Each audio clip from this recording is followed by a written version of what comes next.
Kollywood star హీరోల్లో తనకంటూ ఒక ప్రత్యేక స్థానాన్ని సంపాదించుకున్న నటుడు కార్తీ. ఒకవైపు విజయాలు అందుకుంటూనే మరోవైపు పరాజయాలను పట్టించుకోకుండా వరుసగా సినిమాలు చేస్తూ వెళుతున్నారు. కానీ ఆయన చివరి సినిమా భారీగా నిరాశపరచడంతో కార్తీ మార్కెట్ గ్రాఫ్ కొంత తగ్గిందనే చర్చ కోలీవుడ్ మీడియాలో బలంగా వినిపిస్తోంది. ఇప్పుడు కార్తీ లేటెస్ట్ మూవీ వా వాతియార్ చుట్టూ అలుముకున్న సమస్యలు టాలీవుడ్లో ఒక హాట్ టాపిక్గా మారాయి. నలన్ కుమారస్వామి దర్శకత్వంలో కార్తీ నటిస్తున్న చిత్రం వా వాతియార్.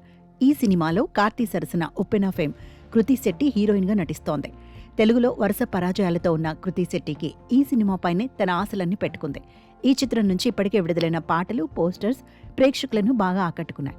ఎన్నో వాయిదాల తర్వాత ఈ సినిమాను ఫైనల్గా డిసెంబర్ 5న విడుదల చేయటానికి మేకర్స్ సిద్ధమయ్యారు.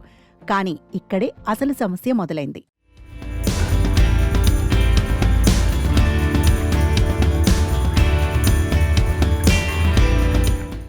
సినిమా విడుదల తేదీ దగ్గర పడుతున్న మేకర్స్ ఇప్పటికీ ఒక్కటంటే ఒక్క ప్రమోషన్ కార్యక్రమం కూడా మొదలుపెట్టలేదు. దీంతో ఈ సినిమా మరోసారి వాయిదా పడుతోందనే వార్తలు గట్టిగా వినిపిస్తున్నాయి. దీనికి కారణాలు మూడున్నాయి. డిసెంబర్ 5న నందమూరి బాలకృష్ణ, బోయపాటి శ్రీను కాంబోలో రాబోతోన్న మోస్ట్ అవైటెడ్ మూవీ అఖండ 2 కూడా విడుదల కావటానికి సిద్ధమవుతోంది. ఆ రోజున అంతటి భారీ చిత్రంతో పోటీ పడటం ఎందుకని వా వాతియార్ మేకర్స్ వెనకడుగు వేస్తున్నారట. 2 ఏళ్లుగా షూటింగ్ జరుపుకుంటున్న ఈ సినిమాకు ఇప్పటికీ కొంత ప్యాచ్ వర్క్ మిగిలే ఉందని, దాన్ని పూర్తి చేసే పనిలో చిత్ర యూనిట్ ఉందనే సమాచారం అందుతోంది.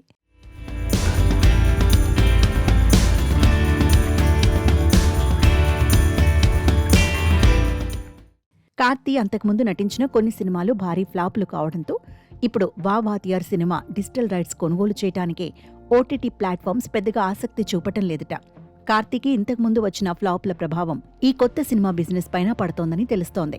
ఈ బిజినెస్ సమస్య కూడా సినిమా వాయిదా పడటానికి ఒక ప్రధాన కారణంగా చెబుతున్నారు. మొత్తంగా ఒక స్టార్ హీరో సినిమా రిలీజ్కు ఇన్ని గండాలు ఉండటం నిజంగా ఆశ్చర్యకరం. సినిమా వాయిదా వార్తలు నిజమైతే ఈ కష్టం ఏ పగవాడికి కూడా రాకూడదయ్యా అని అభిమానులు కామెంట్స్ చేస్తున్నారు. మరి డిసెంబర్ 5న వా వాతియార్ అనుకున్నట్టుగా రిలీజ్ అవుతుందా లేదా అనేది వేచి చూడాలి. దీనిపై మీ అభిప్రాయాన్ని కింద కామెంట్ సెక్షన్లో తెలియచేయండి.